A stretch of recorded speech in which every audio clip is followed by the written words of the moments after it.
Welcome. In this video, I will show you how to show battery percentage on the menu bar of your MacBook Pro M5.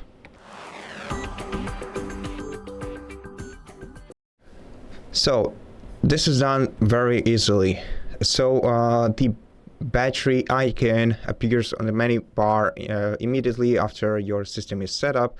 However, we cannot enable the battery percentage anywhere here, not even if you go to the battery settings. And the simple trick to make it show directly on your battery icon is simply right click, or basically press your trackpad with two fingers while you have the battery selected, and then select show percentage like this, and that's it. So thank you so much for watching this video. If it helped you, please consider subscribing to our channel, leave us a like in the comment below, and I'll see you in the next one.